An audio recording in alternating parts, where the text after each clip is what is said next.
Welcome back, Halo followers. I know, I'm falling for a rage bait article.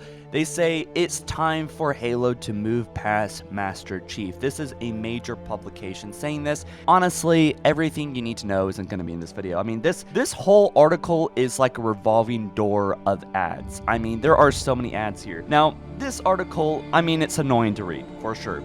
There's really not a whole lot of meat to it. There's like 6 or 7 paragraphs. Makes me think, guys, do you think it's time for Halo to start working on other stories other than Master Chief? Is Master Chief overplayed, and is he a boring one-note character? Well, this article talks about this, and I want to jump right into it, but guys, be sure to smash that like button blue, and be sure to subscribe. Join me on the journey of following Halo. Master Chief's popularity, they say, among fans is puzzling, considering his monotone voice, lack of dialogue in the games, and his inability to emotionally connect with anyone around him. Over the course of 8 canonical games, Halo has introduced other Spartans and soldiers with more depth than Master Chief, and it's hilarious because later they actually talk about how Fireteam Osiris was introduced and how they showed their faces and they took off their helmets, which humanizes them, and their dialogue is specific to the characters, and that these Spartans are sometimes enjoyable, at least they put sometimes, more enjoyable and feel more fleshed out than Chief. Now, I understand if you're talking about the original few games, right? Halo 1 and Halo 2 and even Halo 3, I would feel like they kind of have a point. This is something that I think that 343 has done very well. It was controversial, but I think it is something that they did very well, and that is to flesh out Master Chief into a real three-dimensional character. Before, he was simply a vehicle, much like Noble 6. Now, there might be some people disagreeing with me, but hang on there. I understand that Master Chief has a personality, but as far as someone that is actually, communicating and showing a little bit of sass and a little bit of emotion, that really only started happening in Halo 4 and Halo 5, and also Halo Infinite. However, if you read the books have a completely different Master Chief than we are kind of used to in the games. Very talkative and has very much of a personality. And I hate this kind of idea that you can't enjoy a character unless they take off their helmet. This is the same reason why the Halo TV show had Master Chief without his character, without his freaking helmet on the entire freaking show, because it, quote, humanizes them. They say that Chief also conveys zero emotions throughout the series, which acts to further distance him from a likable or relatable character. In fact, Cortana, an AI program, has more personality than Master Chief. Yeah, I mean, that's something that we all get. Cortana was kind of used as a outside character of us, but, at the same time, kind of us, inside of our Mjolnir suit, right? So, anyway, they say later in the series, more Spartans are introduced. Great cast. They don't have their helmets on. Damn it. They're relatable. If we can see their face, that humanizes them. Not the fact that essentially everyone but Buck on Osiris were cardboard cutouts. I mean, they literally had no character and no motivations about them. I mean, they were just really badly written characters, right? Locke had no motivation. Tanaka, it kind of comes off as like a cardboard cutout character, and Vale is just absent, But anyway, again, this is a rage bait article. I know it, and I can't even look at the article without these ads flashing. I know what they're doing, and I can't believe I'm biting the bait.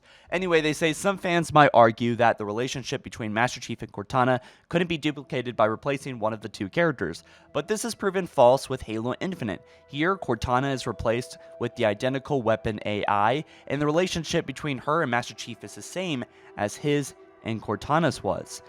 Again, there is no further exploration of character depth here. Even at the end of Infinite, Chief asks the weapon what she would like to be called, and it's safe to assume that she will take Cortana's name.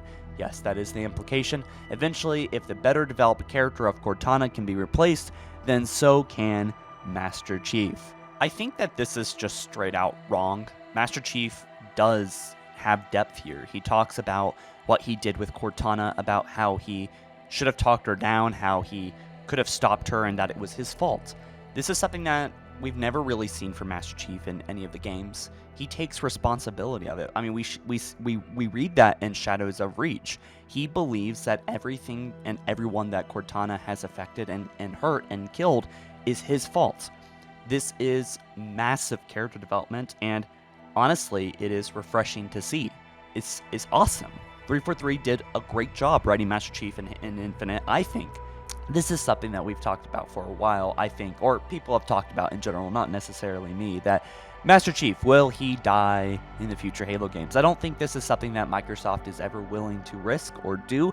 They were willing to completely ruin Cortana as a character inside and out and replace her with the weapon, and it's just bad. It's just a bad arc, bad character arc, and I'm going to make a video about actually Cortana too, but no, I don't know if Master Chief can be replaced. However, I do think that they do make a point in the headline here. Is it time for Halo to move past Master Chief? As much as I love Master Chief, I think that there are so many amazing stories to tell in Halo, and so far 343 has been pretty much hyper-focused on Master Chief. Now, thankfully, there was Halo Wars 2, and that's pretty much the only example. I'm not going to count Spartan Strike as far as 343 exploring outside of the Master Chief story arc. But I mean, maybe you guys can agree with me. There's Anders, there's Captain Cutter, there's Spartan Red Team, and these are all great characters that I would love to know more about. You know, some of the most favorite characters in Halo, such as the Rookie and Noble Six, are right up there with Master Chief. So I wonder what could happen to Master Chief and how they can kind of reinvigorate his story. I think they had an opportunity here to make Master Chief a little bit more, kind of dig into his character a little bit more, and I think they did with Halo Infinite. I think they could have gone a little bit further, and I'm not so sure how I feel about New Tana. As much as I like to see that Cortana's still kind of here, we really can't get around the fact that 343 completely fucked her storyline. I mean, it's bad. If you look at all the Halo games, you zoom out, not just Infinite, but you zoom out and you look at all these Halo games and what they did here, it really does remind me of Star Wars Episode, 7, 8, and 9. It seems like there was no planning between these games. There was no coherent writing here as far as a story arc goes, that each game kind of took an entirely new direction as to how to handle the Cortana crisis and the creative conflict.